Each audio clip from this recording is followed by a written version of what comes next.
율곡사상인문 오늘 수강하신 여러분 안녕하십니까? 단윤진입니다. 오늘은 율곡사상인문 제 3번째 강의를 시작하도록 하겠습니다. 우리 지난번에 공부했을 때 그 임금님의 교지 부분에 대해서 공부했죠. 오늘도 이어서 교지 부분을 계속하도록 하겠습니다. 지난번에 교지 복선함부터 얘기했죠. 복선함, 그러니까 착한 사람은 복 주고 간사한 사람한테는 화를 내리고 그것이 바로 변함없는 천도이다. 그 다음에 그것은 하늘이 왕을 어질게 사랑하고 나라를 화목하게 하고 편안하게 하기 때문이니 상제께서 돌봐주시는 뜻이 지극함이다 라고 얘기했어요. 그리고 이어서 이제 계속 얘기를 하고 있습니다. 기, 유, 이 수천명 명이 위 인군 상자라. 기, 유, 수천명 명이 위 인군 상자라. 이게 지금 2위 용법입니다. 2위. 그 다음에 내하, 먼저 말씀 다 드리고 하나하나 설명드릴게요. 내하, 불, 경동청명 하고 이, 답, 황천, 인의 지시모일까. 그럼 지금 이게 무슨 말인가 하나하나 살펴보면 기유, 뭐가 있어요? 뭐가 있죠? 수, 천명명, 천명명, 천, 하늘이, 여기 제가 지금 그 뜻을 설명해 놨죠? 요 하늘이 밝은 명을 받은 거예요. 하늘의 밝은 명을 받아서 이 위는 뭐뭐 함으로써 뭐뭐가 되다 이런 뜻인데, 그래가지고 무엇이 됐냐? 인군상자. 인군은 뭐죠? 인군은 임금이죠. 위에 임금이 된 자는, 여기 자는 보통 그 놈자자로 어떤 사람으로 해석하기도 하고 뭐뭐진 것은 하고도 해석되는데, 여기서는 지금 임금이 된 사람이죠. 뭐뭐한 자. 인군상자. 위에 이제 임군이 된 자. 어떤 사람이 임군이 됐어요? 수천명명자. 그러니까 하늘로부터 밝은 명을 받은 사람이 그 위에 임금이 된 자는, 임금이 된 자가 내하.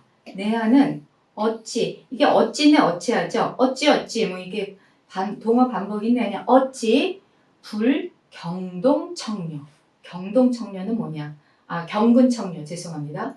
경근은 공경하고 부지런함. 우리 보통 근련하다 그러죠. 그때 이런 근자 쓰죠. 그 다음에 경은 뭐 공경하고 이런 얘기들. 우리 뭐 경사상 이런 것도 여기서 많이 나오는 얘기인데, 그래서 경근, 그 다음에 청려까지 청려. 청려는 두려워하고 힘쓰다. 그러니까 공경하고 부지런하고 두려워하고 힘쓰고. 누가 그럴까요? 네, 인군이 그러죠. 인군. 이 인군은 누구예요? 하늘의 밝은 명을 받은 자예요. 그게 바로 인군이죠. 왕이에요, 왕. 옛날에는 뭐 조금 이따가 다시 설명드리겠지만 천명사상이라고 있었어요. 왕은 하늘로부터 명을 받은 사람이 왕이 됐어요. 그래가지고 이 하늘로부터 명을 받은 사람은 하늘을 두려워하지 않을 수가 없죠. 하늘을 잘 살펴보고 하늘에서 뭐 재앙이 내린다든지 아니면은 무슨 뭐 문제가 있다든지 뭐 홍수, 가뭄, 뭐 지진, 화산 폭발 이런 것들을 잘 살펴보면서 이게 도대체 이런 재해가 왜 내리는가, 이게 도대체 무슨 의미인가, 그거를 잘 살펴보고 자기 자신을 삼가고 돌아보고 그러면서 다시 이 업무에 임하고. 사실 요 처음에 임금의 교지가 내리는 것도 왜 내렸다 그랬죠? 제일 첫날 제가 말씀드렸는데 그 하늘에 흰 무지개가 나타났다며. 조선시대 그 1574년 하늘에 흰 무지개가 나타나가지고 이게 도대체 이런 자연현상이 왜 일어나는가. 그래서 이 선조가 이 신하들한테 구원을 한 거예요. 그런 걸, 그러니까 자기의 도대체 이게 어떻게 해야 되는가. 그러니까 그 자기의 그런 어떻게 행동가짐을 해야 되는지 신하들한테 한번 조언을 구한 거죠. 그래가지고 사실 그 만원봉사 교지도, 만원봉사 교지가 아니라 만원봉사 상서문도 이 임금님의 교지를 받고 쓴 글이에요, 율곡이. 그래서 계속 하자면은, 어쨌든 이 하늘의 밝은 명을 받은 사람이 임금이 되는 것인데 어찌 경근청룡, 그러니까 공경하고 부지런하고 두려워하고 두려워하여 이 답 황천 인의 지시모일까? 답 황천. 그 황천은 뭘까요? 황천은 천이에요, 천. 상제, 천, 황천, 호천 다 하늘입니다. 하늘. 하늘의 명칭이 여러 가지인 것이죠. 그러니까 하늘이 인의 지심, 그 사랑하고 어질고 사랑하는 마음을 답하지 않겠습니까? 이 불이 맨 마지막에 열립니다. 그래서 다시 한번 보자면은 여기 좀 수천명명부터 시작해요. 하늘의 밝은 명을 받은 사람으로서 그 인군이 된, 그러니까 임금 위에서 임금이 되어진 사람이 어찌 경근청령, 공명하고 부지런하고 두려워하여 답 어디에다 답을 해요? 천에 답해요. 천이 그 인의 지심, 천의 인의 지심에 답하지 않겠습니까? 라고 이야기를 하고 있습니다. 그 다음에 계속하자면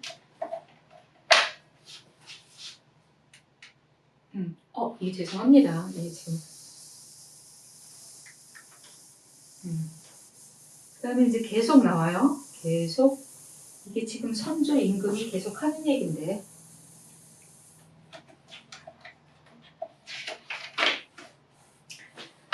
사실 이거 글씨 하기 전에 잠깐 선조 얘기를 조금 더 드리자면, 선조의 교지를 조금 더 말씀을 드리자면, 선조가 이런 말을 합니다.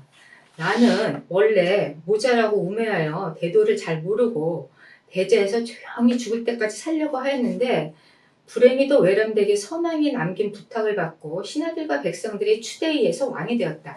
선조가 어떻게 왕이 된지는 아시죠? 선조가 그 정통성이 그 아버지가 왕은 아니었죠. 선조 아버지는 왕이 아니었고 아마 그 중종 부인 중에 창빈안 씨라고 있어요. 창빈안 씨의 손자예요, 손자. 그러니까 이게 그 중간에 대원군이 한 명 있었고, 그 다음에 이제 그 선조가 왕이 돼서, 이 선조가 왕이 된 게 그 명종이 일찍 죽으면서 이제 그 자손이 없어서 선조가 왕이 된 거죠. 그래서 자기가 처음에는 왕이 될 생각이 없었는데, 이제 갑자기 왕이 된 거예요. 그래가지고 왕이 되었는데, 그러면서 이제 하는 말이 있어요. 또 그 신하들과 백성들이 추대해서 왕이 되었는데 본래 부귀한 사람들이 하는 근심은 빈천한 사람들이 누리는 편안함만 못하고 말세를 다스리는 어려움은 힘들게 바다를 건너는 것과 같다는 점을 알고 있기에 비록 왕의 자리를 사용하고자 하였지만 그것이 가능하지 않았다라고 이야기합니다. 그래가지고 내가 어리석은 자질로 어렵고도 큰 대대로 그 나라를 물려준 나라 일을 지키는 데 있어서 짊어진 짐이 너무 무겁고 시행하는 일이 참 어렵고 어려운데 이래서 내가 백성들에게 죄를 지을지 모를 것 같아서 두렵다 뭐 이런 얘기를 해요. 근데 사실 선조가 임진왜란을 맞았죠. 임진왜란을 맞아서 선조 같은 경우는 상당히 뭐랄까 조금 이 조선시대 왕으로만 봤을 때는 그 신하들하고의 어떤 교류도 좋았고 내성의 측면이 있는데 막상 그 외세 침입을 받으면서 완전히 왕의 그런 품격 같은 게 확 떨어져 버렸죠. 근데 그 임진왜란이 일어나기 전에 사실은 여기 또 나오는데 아까 흰무지개도 나왔고 뭐 여러 가지 자연현상들이 많이 일어났어요. 그거를 이제 선조가 쭉 얘기하고 있는데 율곡이나 뭐 그 당시에 훌륭한 신하들이 꽤 많이 있었는데 이런 사람들 말을 좀 잘 귀담아 들었으면은 임진왜란이 어떻게 안 일어났을지 일어나도 그렇게 쉽게 좀 이길 수 있었을지 잘 모르겠습니다만서도 어쨌든 역사란 만약은 없으니까 그랬습니다. 그리고 그렇지만 어쨌든 선조의 얘기를 보자면은 이 사람은 그래도 나름대로 열심히 살려고 노력했던 사람인 것 같아요. 여기 계속 선조가 하는 얘기가 나오는데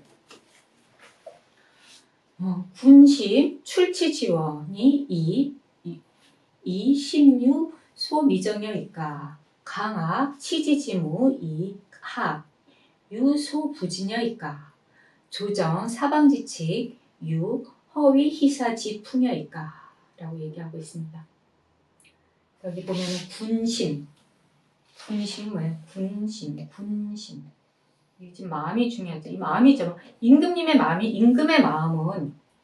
마음은 출치지원. 이게 지금 출치가 이게 다스림을 출한다 해가지고 보통 정치를 얘기하고 있습니다. 그러니까 정치의 근원인데 이 심이 유소미정여일까? 지금 여기 미정이 중에 미정은 정은 바를 정이죠. 미는 아직 아님이에요. 아직 바르지 않은 바가 있겠습니까? 라고 얘기했습니다. 결국은 그 임금의 마음이 소미정, 바르지 않은 바가 있겠습니까? 하면서 여기 지금 요거는 뭐뭐 하겠습니까? 라는 그 동의를 구하는 의문문이에요. 그래서 임금의 마음이 그 출치지원, 정치가 나오는, 그러니까 다스림이 나오는 근원인데, 그렇죠. 옛날에 임금이 모든 그 정치의 근원이라고 생각을 했습니다. 그 부분에 대해서는 나중에 또 말씀드리겠지만, 그 임금의 마음이 이 유소미정, 그 바르지 않은 바가 있겠습니까? 바르다라는 얘기죠. 결국은. 그 다음에 출치는 아까 정치와 같은 말이라고 했죠. 그 다음에 강학은 학문을 강론하고 연구하는 것을 말합니다. 강학이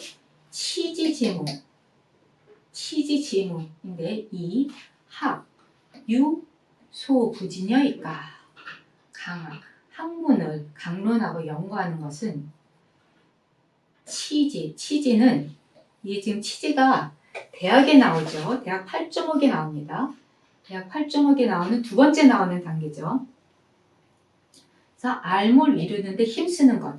이 치지, 경물 치지라고 그래가지고 이 굉장히 중요한 용어죠. 유학에서는 이 경물치지가 뭘까요? 치지대 경물, 즉 국물이 직물이 군길이 해가지고요.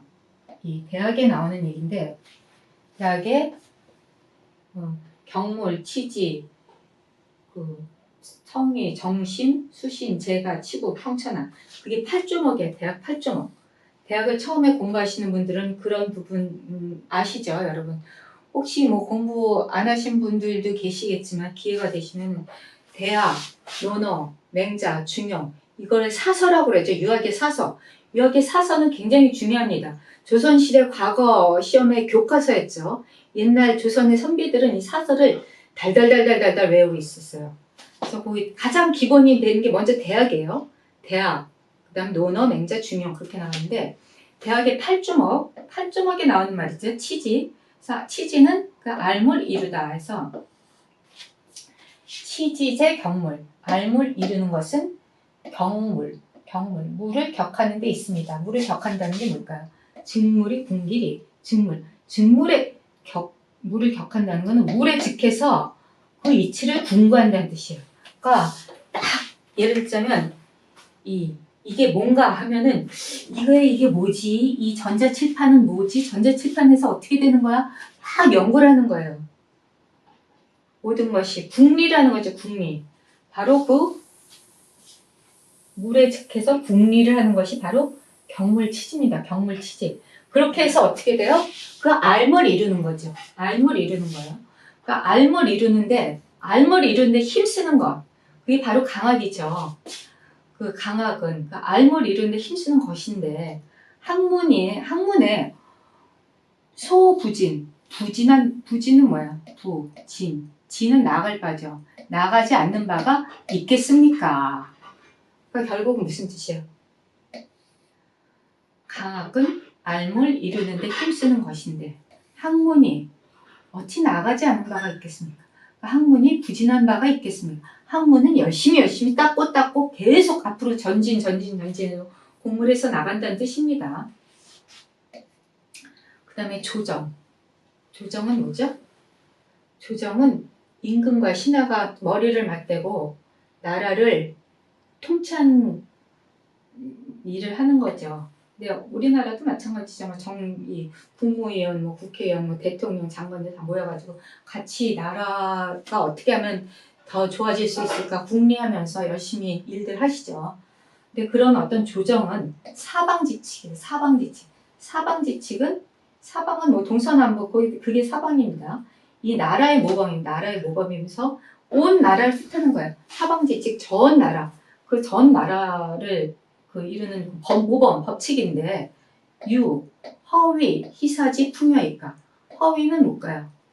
우리 요즘 허위라는 말은 지금도 많이 쓰죠. 허위, 이 비렸다의 거짓위.